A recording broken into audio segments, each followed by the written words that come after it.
Yes, so hi everyone. Very quickly, we'll jump to the point. This video is about question number 1. जो 14 marker compulsory question आता है आपका IDT में, we will be dealing with the structure of the solving and also 45 tricky adjustments जो सबसे ज़्यादा queries आती है, हम उसकी बात करेंगे। ये जो पीडीएफ है, I have already shared on my Telegram channel and उसको आप एक्सेस कर लेना। एंड या we will quickly start with the discussion. बहुत ही टू द पॉइंट रहेगा, टाइम ज़्यादा नहीं लूंगा। आई नो अभी क्या सिचुएशन है।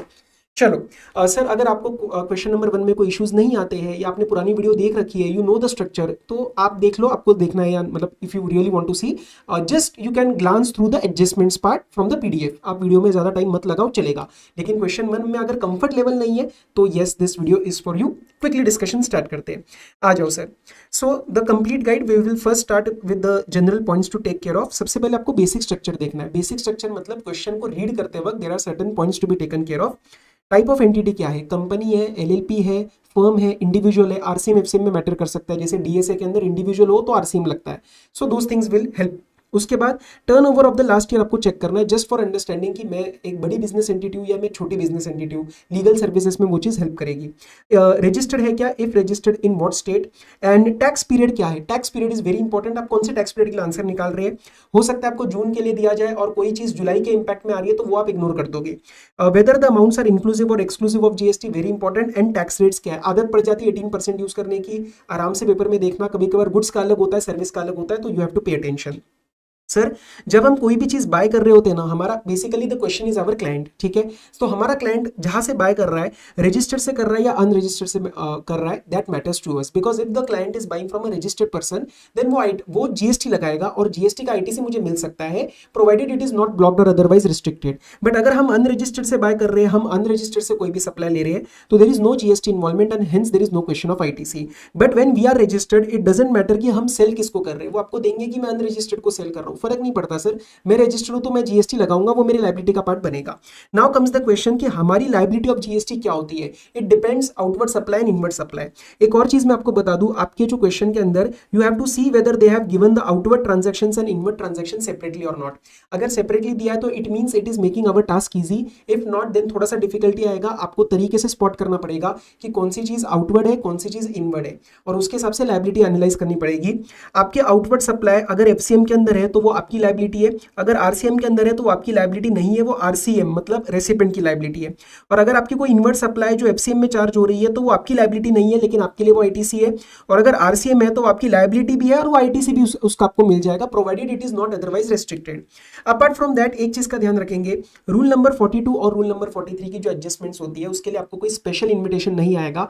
If there is any exempt supply for the purpose of rule number 42, जैसे फॉर एग्जांपल कोई आउटवर्ड आरसीएम ट्रांजैक्शन दिया है, सेल ऑफ सिक्योरिटीज दिया है, तो ये चेक कर लेना कि कोई कॉमन क्रेडिट है, और फिर वो कॉमन क्रेडिट को you apply the adjustment factor. देखो, अगर कोई डायरेक्टली रिलेटेड टू एग्जेम्प्ट है तो वो तो आपको आईटीसी मिलेगा ही नहीं, वो क्रेडिट लेजर में भी नहीं जाएगा। But if there is some common credit and there is some exempt supply for rule 42, तो आपको एडजस्टमेंट लगाना पड़ेगा। They will not tell you specially. उसके बाद कैपिटल एसेट के रिस्पेक्ट में जो डिवीजन बाय 60 होता है वो तभी होता है जब हम रूल नंबर 43 का एडजस्टमेंट करते हैं, otherwise it is allowed to be taken as full. ये कभी कभार कंफ्यूजन रहता है, बट अगर आप रूल 43 नहीं लगा रहे हो तो कैपिटल एसेट का जीएसटी का आईटीसी आप ले सकते हो, provided you are not taking depreciation. With respect to any inward supply from an advocate और अ फर्म, सबसे पहले क्वेश्चन में ढूंढना मेरा लास्ट ईयर का टर्नओवर कैसे कितना है। अगर कम है थ्रेशोल्ड से, देन इन दैट केस वो एग्जेम्पशन में फॉल कर जाता है। नाउ वेरी इंपॉर्टेंट, हो सकता है ये इन्फॉर्मेशन आपको डायरेक्टली ना दियो, आपको क्वेश्चन बोले कि मैंने तो इसी साल बिजनेस स्टार्ट किया, तो ऑब्वियसली लास्ट ईयर की टर्नओवर नील है, फिर आपको एग्जेम्पशन मिल जाएगा। क्लियर है बात? Okay. Always check for the applicability of rule number 86B, which basically says that अगर आपका टैक्सेबल टर्नओवर 50 लाख के ऊपर चला जाता है तो आपको 1% जो है वो आउटपुट लायबिलिटी का कैश में पे करना पड़ेगा। ये आपको चेक करना है, unless the question specifically asks to ignore it, तो उस केस में हम एक्सक्लूड कर देंगे उसको। रूल नंबर 42 में जो एग्जेम्प्ट सप्लाईज होती है और जो टोटल टर्नओवर रहता है, it excludes the other taxes such as excise, VAT and sales tax. ये मैं स्पेशली क्यों बोल रहा हूँ, क्योंकि ये वाले जो अमाउंट्स है ना, ये आपके वैल्यूएशन के अंदर आते हैं, लेकिन ये एग्जेम्प्ट और टोटल में जो ई और एफ होता है हमारा, बेसिकली ये उसमें एक्सक्लूड हो जाते हैं, तो इस चीज का आपको ध्यान रखना है। एक बेसिक स्ट्रक्चर ऑफ सॉल्विंग में आपको देता हूँ। This is a common query that comes that हमें ना सर ब्लैंक सा हो जाता है, हम क्या स्टार्ट करें? तो दिमाग में एक अप्रोच ले लो, ये सब केसेस में शायद ना लगे, बट ये मेजोरिटी में लग जाएगा, एंड आपको कुछ ना कुछ हाथ पैर मारने का मौका ये दे देगा। ठीक है, see basically our aim is, जो क्वेश्चन हमसे पूछता है, जीएसटी पेबल वाया कैश और ई कैश लेजर, इसमें भी एक डिफरेंस है, I will tell you that. Your answer can be of 4 tables. ICI कभी कभार एक टेबल बनाता है, कभी 3 बनाता है, उसको छोड़ो। हम 4 टेबल से स्टार्ट करेंगे। हमारे 4 टेबल दिमाग में रहने चाहिए। पहला टेबल बनेगा GST with respect to outward supply. तो this will be the outward transaction जिसके ऊपर लायबिलिटी एफसीएम के अंदर आ रही है। Table number 2 will be the GST with respect to inward supply on which RCM is applicable, क्योंकि ये मेरी लायबिलिटी बनेगी और इसी में से अमाउंट्स मेरे आईटीसी में पिक किए जाएंगे। तो टेबल नंबर 3 आपका आईटीसी के रिस्पेक्ट में बनेगा। हो सकता है क्वेश्चन आपसे कुछ स्पेसिफिक चीजें डिमांड करे, जैसे आईटीसी क्रेडिटेड कितना है, अवेलेबल कितना है, कॉमन रेट कितना है, तो वो उतनी कैलकुलेशंस आपको और दिखानी पड़ेंगी। But this can be your third table. Also point to be noted everyone कि जब भी आप यहाँ पे आईटीसी अवेलेबिलिटी निकालेंगे तो आप आरसीएम वाली चीज को लेना मत भूलना, क्योंकि आरसीएम वाली चीज भी आपके आईटीसी के अंदर जाती है। And one more point, whatever is not asked directly will be a working note for you. बहुत जगह छोड़ना, ये करना, आप वो मत करना, आप सॉल्व करते जाओ। जो नहीं पूछा उसको वर्किंग नोट में डाल देना, क्योंकि पेपर में वरना उसकी वजह से ज्यादा टाइम जाता है। ठीक है, one important point to be noted everyone, please don't forget to check for the ITC opening balance. ये अक्सर बच्चे भूल जाते हैं। सिमिलरली अगर ई कैश लेजर से पेमेंट पूछा है तो ई कैश लेजर का भी ओपनिंग बैलेंस चेक करना मत भूलना। And your table number 4 will be your final conclusion answer which will talk about the computation of GST payable। आप उसके अंदर सबसे पहले लेंगे table number 1 GST with respect to outward supply। उसमें से you will deduct the ITC जो आपने टेबल 3 में निकाला है। Then you will be adding the table number 2 का RCM liability, वो आपका निकालेगा GST payable in cash। A lot of times you may do outward supply plus RCM minus ITC। ये आपका गलत है। ये गलत क्यों है? क्योंकि इसका मतलब आप ये शो कर रहे हो कि आप RCM के अगेंस्ट भी ITC यूज कर सकते हो, तो ये रॉन्ग हो जाएगा। ये गलती मत करना। ठीक है, डोंट फॉरगेट टू चेक। ये मैंने आपको बता दिया। अच्छा, आईटीसी का सेट ऑफ प्लीज आराम से तरीके से करना। खासकर ध्यान रखना, जब मेरे पास आईजीएसटी का क्रेडिट अवेलेबल है, आईजीएसटी का क्रेडिट अवेलेबल है बट आईजीएसटी की लायबिलिटी नहीं है, लायबिलिटी सिर्फ सीजीएसटी की है और एसजीएसटी की है और इनके खुद के आईटीसी भी पड़े हुए हैं मेरे पास, तो ये आपकी बहुत ही ट्रिकी सिचुएशन बन जाती है। You have to ensure that this is most beneficially allowable for our most beneficially set off for our client in the question. क्यों सर? क्योंकि अगर आप पूरा लेट से, कभी कभार क्या करते हो आप आईजीएसटी को पूरा सीजीएसटी से कर देते हो, ठीक है, और उस केस में क्या होता है फिर सीजीएसटी का कुछ आईटीसी रह जाता है, फिर वो एसजीएसटी से नहीं हो सकता। मतलब I am just trying to give you an idea कि बेनिफिशियली सेट ऑफ करना कि उसके अंदर आपका आईजीएसटी दोनों में यूज हो जाए। ठीक है, because there is no restriction, any order any proportion is possible and इनके खुद के आईटीसी भी पूरे जीरो हो जाए। बहुत बड़ी क्वेश्चन आपको ऐसा ही देगा कि वो चीजें आपस में मैच हो जाएंगी। सो थोड़ा सा कॉमन सेंस उस टाइम लगाना। It will depend upon the facts of the question, but I hope आपको वो चीज समझ आ रही है जो मैं बोल रहा हूं। अब मैं आपके सामने फटाफट से एडजस्टमेंट्स लेके आता हूं। ठीक है, स्टार्ट करते हैं। देखो, this is the adjustment of intentional lot versus unintentional lots. Goods अगर आपने परचेज करे which are to be sent in 5 equal lots, 3 lots are received in the current tax period. अभी 2 लॉट बाद में आने वाली है, तो जब लास्ट लॉट आएगा ना तभी आपको आईटीसी मिलेगा। This is done, this is clear. Now what is unintentional lot? Unintentional lot होता है कि हमने परचेज इसको लॉट वाइज नहीं किया था, परचेज तो एक ही टाइम पे किया था, आप भी एक ही टाइम पे रहे थे, लेकिन कुछ माल मेरा अभी नहीं आया। 20,000 का जो माल है वो मेरा 1 जून को आया and we are calculating for the month of May. तो अभी जो मेरे को आईटीसी मिलेगा मई में वो 80,000 इंटू जीएसटी मिलेगा, बैलेंस आईटीसी नेक्स्ट मंथ। ये आपका ओरिजिनली लॉट में नहीं सेंड करा गया था, तो वो provision that ITC will be available in the last lot when you receive the last lot, that is not applicable here. यहाँ पे आपको 80,000 पे अभी मिल जाएगा। ठीक है, अपार्ट ये एक अलग एडजस्टमेंट है। Apart from the above information, Ram Kumar जो हमारे क्वेश्चन के अंदर था, he has availed the interstate services of 4 lakh, tax on which was payable under RCM from this for payment to this was. अच्छा, अब आगे क्या लिखा है? Payment for same to this Viral Shah enterprises was not made till the current month, जिसका हम answer निकाल रहे थे। Overdue for 181 days on 1 January, so we were calculating for the month of January. अब यहाँ पे क्या होता है ना, 180 डेज सुनते ही हमारे को आदत लग गई है सर हम इसको रिवर्सल कर देंगे। 180 डेज का कंडीशन हमें पता है, ऐसे मत करना। 180 डेज का कंडीशन 3 चीजों में नहीं लगता, एक शेड्यूल नंबर 1 में नहीं लगता, एक आरसीएम के केस में नहीं लगता और एक 15(2)(b) के केस में नहीं लगता। तो यहाँ पे आपको आईटीसी रिवर्सल की कोई जरूरत नहीं है। 180 days condition is not applicable, pay attention to that. Next क्या लिखा है sir? Freight paid to a GTA for inward transportation of taxable items. Sir ये आपका आरसीएम के अंदर जाएगा और इसका आप आईटीसी भी लेना। क्यों लेना sir? Because I am transporting the taxable items. ठीक है, and I obviously am assuming कि ये 5% के अंदर है, एफसीएम का ऑप्शन नहीं लिया है। बट अगर क्वेश्चन में आए freight paid to a GTA for inward transportation of exempt items, तो ये आपका आरसीएम के अंदर तो जाएगा, लेकिन आप आईटीसी नहीं लोगे क्योंकि एग्जेम्प्ट आइटम्स है। पर आरसीएम में लेना मत भूलना। बैच में जब भी हम पहला ये वाला सवाल कराते हैं ना, तो पीपल गेट कंफ्यूज कि सर फिर आरसीएम में क्यों आ रहा है? अरे तेरे को आरसीएम के अंदर पे करना पड़ेगा, लेकिन तुझे उसका आईटीसी नहीं मिलेगा क्योंकि तेरा आउटपुट टैक्सेबल नहीं है। ठीक है, next monthly rent payable for a complex is 5,50,000, जिसमें से 1/3 space is being used for personal purposes. अब इस केस में आपका अगर पूछा गया कि ITC how much it will be credited in the electronic credit ledger, तो उस केस में 2/3 इंटू जीएसटी पोर्शन ही जाएगा, ये आपका कॉमन क्रेडिट की कैलकुलेशन में नहीं जाएगा। Why? Because this segregation is possible at N invoice level. तो ये आपको कॉमन क्रेडिट तक जाने की जरूरत नहीं है, 2/3 लो और 1/3 मत लो, simple. The company sold a van by auction. The van was being used for travel of the director. Van was purchased at 320. Depreciation was claimed. नहीं भी होता तब भी मैं आईटीसी तो इनकम टैक्स में नहीं ले सकता मोटर व्हीकल पे, जीएसटी में नहीं ले सकता मोटर व्हीकल पे। The depreciated value was 140. No ITC was taken. The van was sold for 150 during the month of October. Simple इसके अंदर आपको क्या करना है, सेल वैल्यू में से depreciated वैल्यू माइनस करनी है, not the purchase value. This is based on a circular back in 2018. It has certain other nuances with respect to what type of motor vehicle and everything that will not be tested in the exam. इस case में बस आप minus करना इसका depreciated value. ये margin scheme नहीं है directly, ये आपको लगता है कि मार्जिन स्कीम जैसा है, but no, you have to just do what I have said, sale value minus depreciated value. आप 10,000 पे इस पे जीएसटी लगा लेना, ठीक है। आगे आ जाओ।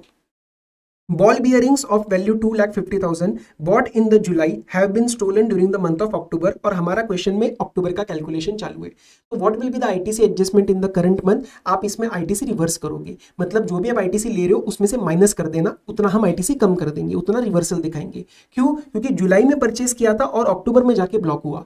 अगर इसी क्वेश्चन के अंदर आपको बोला जाता कि ये अक्टूबर में ही परचेस किया है और अक्टूबर में ही खो गया, तो अक्टूबर मंथ में आईटीसी में कुछ भी नहीं करूंगा, ना लूंगा ना रिवर्स करूंगा। ये क्लियर हुई है बात? इट विल डिपेंड कि आपने ओरिजिनल आईटीसी कब लिया है। IGST of 90,000 paid in December on machinery imported from Japan. Goods landed in Gujarat port and reached at that person's registered premises on 31st January. तो ITC जनवरी में मिलेगा, because without the receipt of goods आप ITC claim नहीं कर सकते हैं। Supplied machinery purchased from an unregistered supplier free of cost to his brother for manufacturing goods in his factory in Punjab. Market value was 16,32,000. आप मुझे बताइए क्या ये सप्लाई है क्या? This is not a supply. Supply में गिरने के लिए one of the parameters is the consideration. Consideration ना हो तो शेड्यूल नंबर 1 लगाना पड़ता है। शेड्यूल नंबर 1 में पैराग्राफ 1 और 2 इसमें एनालाइज होगा, ठीक है। पैराग्राफ 3 तो एजेंट का है, paragraph number 4 import of service का है। पैराग्राफ नंबर 1 के लिए you need the ITC condition, but यहाँ पे क्या बोला है sir, purchase from N unregistered supplier, तो उसने तो जीएसटी लगाया नहीं होगा, तो मैंने आईटीसी नहीं लिया होगा। पैराग्राफ नंबर 1 नहीं लगेगा। पैराग्राफ नंबर 2 लगाने के लिए the person should be a family, should be a related person. But sir ये बंदा जो है जिसका ब्रदर है उसकी खुद की फैक्ट्री है, तो how is he dependent on you? He is not dependent. तो इस केस में it will not be a supply itself, it will not come under valuation. होता क्या है, फटाफट आप रूल 28 वगैरह लगा लेते हो, ऐसे मत करना। Gave a motor vehicle on hire to someone who is supplying transportation service of student faculty staff to a school, this hiring charge will be exempt. This comes under an exemption entry of specific hiring वाला, ठीक है, जिसके अंदर आपका state transport undertaking, local authority, GT आता है, उसमें 4th ये वाला आता है। But if this person is giving this service to a college or a vocational training, then in that case it will not be taxed, it will not be exempt. So the hiring will be taxable in that case. Supply of cigarettes 1 lakh including the excise duty of 10,000। GST कितने पे लगेगा? 1 लाख पे लगेगा। 15(2) के अंदर we have to include all other taxes for the purpose of valuation. A consulting firm has availed services of a works contractor for repair of its office building. जब भी ऐसा क्वेश्चन में आए, सबसे पहले देखो पीएनएल में गया है या नहीं। पीएनएल में नहीं गया, इसका मतलब कंस्ट्रक्शन है, तो you will analyse 17(5)(c) block credit. Otherwise ये पीएनएल में गया है तो it's a revenue expense. The company has book the expenditure in its PNL, इसका मतलब कंस्ट्रक्शन है ही नहीं, ये ब्लॉक नहीं है, इसका आपको आईटीसी मिल जाएगा। Mumbai store A limited transfers to another store A limited located in Goa certain taxable items for the purpose of distribution of the same as free samples. The value declared is 5 lakh. Items are sold in Mumbai store at 8 lakh. Sir, do we have the option of claiming the invoice value as deemed open market value here? As 5 lakh? Answer is no. Why? Because we are giving him so that he can distribute it as a free sample. जब सामने वाला उसको free sample की तरह distribute करने वाला है तो उसके परचेस पे उसको आईटीसी नहीं मिलेगा। It means when ITC is not available, invoice value can not be accepted as deemed open market value. Valuation आपका 8 लाख पे जाएगा रूल नंबर 28 के हिसाब से, जो हम स्टेप नंबर 1 में ओएमबी पिक करते हैं। सेल ऑफ शेयर्स अगर आपको दिया है तो परचेस प्राइस आपके लिए इररेलेवेंट है। आपको सिर्फ इसमें क्या करना है, अब रूल नंबर 42 का एडजस्टमेंट लगाना है, जिसके अंदर आप 2,50,00,000 का 1% लेंगे। लैंड बिल्डिंग के केस में सर्कल रेट लेंगे, ठीक है, ओके। एंड क्या इसका जीएसटी में कोई इंपैक्ट आएगा? No, securities are not under the scope of GST. Consumables are procured from registered supplier located in Kolkata, include diesel 0.25 lakh का for running the generator in the factory. Simple 25,000 minus कर देना, 25,000 GST के, it is not in the scope of GST, diesel वगैरह, it's a non taxable item. तो 25,000 minus करना मत भूलना, and then balance वाले पे जीएसटी लगा लेना for the purpose of ITC.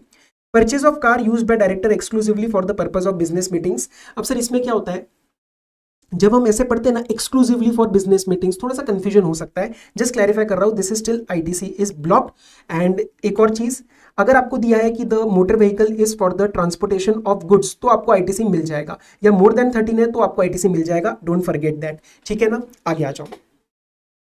One of the conditions of the contract is that Flow Chem, जो कि हमारा सप्लायर है क्वेश्चन में, should be ensuring a 2 stage third party inspection for the valves जो हम सेल कर रहे हैं during the manufacturing process. The cost is 15,000 which is directly paid by the recipient to the testing agency. और क्या बोला है, lorry freight of 5,000 has been paid by our refinery directly to the lorry driver, contract was on FOR basis. Sir इसमें क्या आपका adjustment आएगा, valuation के अंदर आपको दोनों चीजें ऐड करनी पड़ेंगी। Why, here it is a applicability of 15(2)(b). What is 15(2)(b)? Suppliers obligation paid by recipient. ये भी ऑब्लिगेशन मेरा था, कॉन्ट्रैक्ट ने बोला है कि मुझे ये चीज करनी थी, पर मेरे रेसिपिएंट ने पे किया है। एंड फ्री ऑन रोड मतलब it is completely free for the recipient, freight is to be paid by me, again paid by the recipient, added because of 15(2)(b). Assigned the mining right from government, हमारे client को assign हुई है, and the amount of IGST involve against royalty payment is 3 lakh. So royalty government, it will go under RCM. One confusion comes, silly mistake, that you do the IGST as 3 lakh into GST. No, this IGST itself is 3 lakh. Please pay attention. IGST involved against royalty payment is, यहाँ पे अगर कुछ of होता तो कहानी बदल जाती, but IGST involved is 3 lakh. So this is the IGST that will go directly in your calculation as the RCM. Provided pure labour, this is the construction related, यहाँ पे कुछ टर्म्स आपको पकड़नी है, फटाफट से उसको डिसअलाउ करवा देना है। Provided the pure labour service of construction of single commercial unit not forming part of any complex to a customer in Bengaluru. Sir pure labour तक ठीक था, ये जो आपने कमर्शियल यूनिट बनवाया ना, रेसिडेंशियल नहीं, तो यहाँ पे टैक्स लग जाएगा, जीएसटी लगेगा। Provided pure labour service pertaining to single residential unit in Mumbai otherwise then as a part of residential complex, यहाँ तक ठीक था। For erection and installation of renovation work, यहाँ पे मामला खराब हो गया, ओरिजिनल वर्क चाहिए था। Computer used for business purpose was given free of cost to unrelated person in Kerala. Computer was purchased 2 years back at the cost of 88,500 including the GST. Having WDV as on date of sale. Open market value दे रखी है, ITC हमने नहीं लिया था at the time of purchase. Sir, valuation पे jump करने से पहले एक बार चेक कर लेना कि यार क्या ये सप्लाई है, क्या नहीं बनेगा। जिसको दिया है वो रिलेटेड पर्सन नहीं है, आईटीसी लिया नहीं है, paragraph 1 paragraph number 2 is not applicable, supply नहीं है तो वैल्यूएशन की बात नहीं आएगी। ओके, शेड्यूल नंबर 1 भी नहीं लग रहा, एंड यस मेन बात तो आपने फ्री दिया है ना, तो कंसिडरेशन नहीं है। E invoice portal shows that Bahu steels, ये जिससे हमने कुछ परचेज किया है, ठीक है, their GST number is enabled for e invoicing but they did not issue e invoice, मतलब उनके टैक्स इनवॉइस में इनवॉइस रेफरेंस नंबर नहीं था। इनवॉइस 2B में तो आया, लेकिन without IRN this e invoice is not a valid document, ये चीज का ध्यान रखेंगे।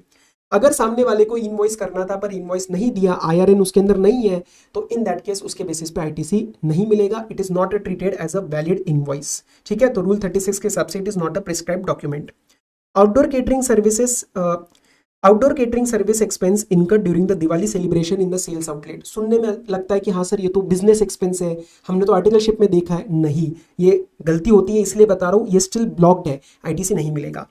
Supplied 25 TV over the counter to Mr. Vijay, unregistered person who took it to his residence in Haryana.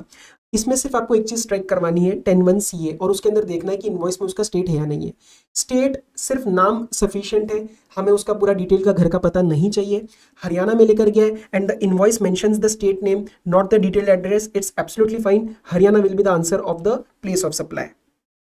हमारे क्वेश्चन में अक्टूबर 2023 अगर एग्जांपल टैक्स पीरियड है और उसके रिस्पेक्ट में एक एडजस्टमेंट आ रही है, that received a debit note in respect of inward intra state taxable supply received in 2021 for the quantity difference as agreed.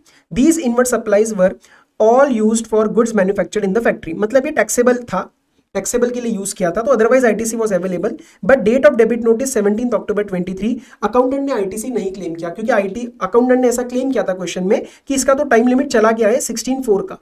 16/4 का टाइम लिमिट होता है 30 नवंबर, और एनुअल रिटर्न का आपका date whichever is earlier, तो वो चला गया। लेकिन इसने एक गलती कर दी, टाइम तो उसने सही निकाला, बट डेबिट नोट के केस में you have to see the date of debit note, not of the original supply. तो 17 अक्टूबर 23 मतलब मेरे पास अभी नवंबर 30 नवंबर 24 और annual return of this 23-24 which ever is earlier is available. तो इस चीज का आपको ध्यान रखना है। एक और चीज मैं आपको बताना चाहता हूं, 16/4 का जो टाइम लिमिट है that is with respect to the availment of ITC, not reavailment. Sir reavailment का मतलब क्या होता है? लेट्स से 180 डेज मैंने पेमेंट नहीं किया था, I reverse the ITC but later on I paid and I took the ITC again, तो वहां पे 16/4 नहीं लगता है। ठीक है, 16/4 ओरिजिनल अवेलमेंट पे लगता है। 16/6 भी एक बार रिवाइज करके जाना पेपर के लिए, कैंसिलेशन एंड रिवोकेशन वाला है, तो do that. Purchase goods from a party in Taiwan, sold the goods to a party in Turkey without bringing the goods to India. Purchase value 5 lakh था, सेल प्राइस 7 लाख था। ये supply नहीं है, outward supply बिल्कुल भी नहीं है। उसी के रिस्पेक्ट में ट्रांजैक्शन था कि जे लिमिटेड, मतलब जो हम थे क्वेश्चन में हमारा client, it paid a sales commission of 50,000 to Mrs T outside India, their agent, in respect of this transaction. एकदम से सुन के लगता है sir this is an import of service, supplier is outside India, commission के respect में RCM लगेगा, नहीं लगेगा। इंटरमीडियरी के केस में आपको लगाना है place of supply 13(8) and the location of intermediary, location of the supplier will be the answer of place of supply. So import of service में the place of supply should be India, but here it is outside India, so this is not an import of service and hence इसके अंदर आपका RCM नहीं लगेगा। Please pay attention to that. Locally purchased taxable raw material stored in the factory got spoiled due to rain water and became unusable। कभी कभार एकदम से strike नहीं करता ये, सर इसका क्या करना है, ये आईटीसी ब्लॉक्ड है भाई। ठीक है, क्लेम्ड एंड रिसीव्ड, इसी के रिस्पेक्ट में claimed and received insurance amount of 60,000 for the same, value was 70,000। कोई एनालिसिस मत करना, फिगर्स को मारो गोली। Insurance claim is an actionable claim and this actionable claim is not taxable, it is not in the GST. ये schedule number 3 से non supply बन जाएगा क्योंकि ये स्पेसिफाइड एक्शनेबल क्लेम नहीं है, सच एज एचसी ब्लॉक, वो याद है ना, कसिनो वगैरह, हॉर्स रेसिंग वगैरह। नेक्स्ट पे आओ, company purchased a 3-wheeler having capacity of 2 person including the driver, engine capacity 20 cc at the cost of this for being used for transportation of staff from residence to factory and back. Basic business purpose is fulfilled. कोई भी ITC लेने के लिए एक basic business purpose check कर लेना। Apart from that यहाँ पे आपको ध्यान देना ये मोटर व्हीकल है ही नहीं। Less than 4 wheel up to 25 cc is not a motor vehicle, तो यहाँ पे आपको आईटीसी ब्लॉक नहीं करना है, ले लेना है। Purva Impex provided intrastate service as a direct selling agent to a bank, ये आरसीएम के अंदर नहीं जाएगा। हम इंडिविजुअल नहीं है, हम एक कंपनी है, हम इसको लेके जाएंगे only and only under the forward charge mechanism. इस बार स्पॉन्सरशिप का पक्का आएगा, मेरे को लग रहा है एडजस्टमेंट स्पॉन्सरशिप में जो अमेंडमेंट हुआ है, supplier other than body corporate हुआ है, एवरीवन नोस इट, प्लीज उसके अंदर गलती मत करना। ठीक है, मैंने यहाँ पे डाला नहीं है स्पेशली, बट वो आना ही आना है, मतलब very high chances. Purchased the processing machine from David & Co. registered in GST in the state of Gujarat. Machines were bought in as is varies condition। एकदम सुन के लगता है ये as is varies क्या है? सर as is varies मतलब जहाँ है वैसे, it does not involve movement of goods। movement of goods involve नहीं है तो 10(1) लगेगा। प्लेस ऑफ सप्लाई गुजरात बन जाएगा और सप्लायर खुद भी गुजरात का है, सप्लायर खुद भी गुजरात का है, तो in that case this will B an intra state supply. अगर मैं लेट से महाराष्ट्र का हूं तो मैं इसका आईटीसी नहीं ले पाऊंगा, just like in the hotel case. Provided recovery agent services to Vipul limited a trader of the goods, तो यहाँ पे छूटते ही हमारा आंसर बनता है सर आरसीएम। नहीं, रिकवरी एजेंसी अगर आपने बैंक या एनबीएफसी या फाइनेंशियल इंस्टीट्यूशन को दिए तो आरसीएम लगता है, ट्रेडर को दिए तो यहाँ पे फॉरवर्ड चार्ज मैकेनिज्म ही लगेगा। ऊपर ये जो स्पॉन्सरशिप वाला है ना, जो मैंने अभी आपको पॉइंट बोला, वो मैं नीचे का एडजस्टमेंट डाल दूंगा, डोंट वरी, मैं आपको पीडीएफ में डाल के दे दूंगा। Moto Power Limited registered under GST made a payment for security services to Safe and Secure Solutions Private Limited. Sometimes it may get confusing कि सर सप्लायर कौन है, रेसिपिएंट कौन है, खासकर स्पॉन्सरशिप में डाउट आता है, तो जस्ट पे अटेंशन। सप्लायर मतलब जो इनवॉइस रेज करेगा और पैसा रिसीव करेगा, रेसिपिएंट मतलब जो पैसा पे करेगा। ये एकदम वर्स्ट कम वर्स्ट केस में ये दिमाग लगा लेना। तो यहाँ पे हम पेमेंट कर रहे हैं safe and Secure Solutions Private limited को, एक कंपनी है गुजरात में and it is not registered under GST. तो इसमें पहले ये देखना कि ये आरसीएम के अंदर नहीं जाएगा क्योंकि सप्लायर आपका एक बॉडी कॉर्पोरेट है और सप्लायर बॉडी कॉर्पोरेट है तो ये एफसीएम के अंदर जाएगा। लेकिन क्या एक्चुअल में जीएसटी लगेगा? क्या नहीं लगेगा, तो this will not come relevant for my ITC purposes. सामने वाला रजिस्टर्ड नहीं है तो ये आईटीसी के अंदर नहीं जा सकता क्योंकि जीएसटी ही नहीं लगा होगा। आरसीएम होता तो मेरे को 100% इसके ऊपर टैक्स पे करना पड़ता एंड मुझे उसका आईटीसी भी मिल जाता। रॉ मटेरियल परचेस्ड इंक्लूडिंग कोई एक एडजस्टमेंट होगा रॉ मटेरियल का और उसके अंदर दिया जाएगा including raw material of 1,50,000 imported from China, BCD 15,000, social welfare surcharge 1,500 and IGST 29,000 separately paid on the raw material. हमारे ITC के क्वेश्चन में हमें ITC लेना है 29,970 का, 15 और 1,500 का नहीं लेना है, ठीक है। सो हमारा 29,000 ये 970 ऐड हो जाएगा। Now just pay attention, very very important, the question में आस्क यू कि आपको ई कैश लेजर में से पेमेंट निकालना है या आपको GST पेड इन कैश से पेमेंट निकालना है। अगर कैश वाला पोर्शन आया आपको क्वेश्चन में दिया है कि आपको कैश वाला अमाउंट निकालना है, तो आपको ये 29,970 एंड में RCM के साथ आपको ये भी मेंशन करना पड़ेगा कि ये आप आइसगेट के थ्रू पे करेंगे, क्योंकि this is the amount you पे इन कैश। लेकिन अगर ई कैश लेजर पूछा है तो मतलब ये GST पोर्टल की बात कर रहा है, तो उसके अंदर आप इसको इग्नोर करेंगे। क्वेरी ये आता है कि सर ये RCM है क्या? RCM नहीं, RCM के साथ आपको दिखाना पड़ता है क्योंकि आप आइसगेट पोर्टल पे ये कैश के थ्रू पे करते हो। तो पे अटेंशन की क्वेश्चन की रिक्वायरमेंट क्या है, कैश से है या ई कैश लेजर से है, दोनों में डिफरेंस है। ये पॉइंट टेलीग्राम पे भी फिर से आएगा। Consideration paid for repair of machinery used for manufacturing the product Alpha by George INC, बाहर की कंपनी है। Machine was sent to them in August for carrying out the repair work। तो क्या ये import of service में जाएगा? नहीं। Place of supply लगाओ पहले तो 13.3 के हिसाब से, 13.3A। This is where the performance based service is there। Repair करने के लिए उसको फिजिकली मशीन बुलानी पड़ी, तो place of supply will be what? Place of supply will be that particular US and supplier is also there only। तो यहाँ पे आपका ये इंपोर्ट ऑफ सर्विस में नहीं जाएगा। इंपोर्ट ऑफ सर्विस में receive place of supply India में चाहिए रहता है, तो यहाँ पे आपका RCM भी नहीं लगेगा, यहाँ पे ITC का भी कंसेप्ट नहीं आएगा। There are certain important GTE adjustments that I am covering, please pay attention here.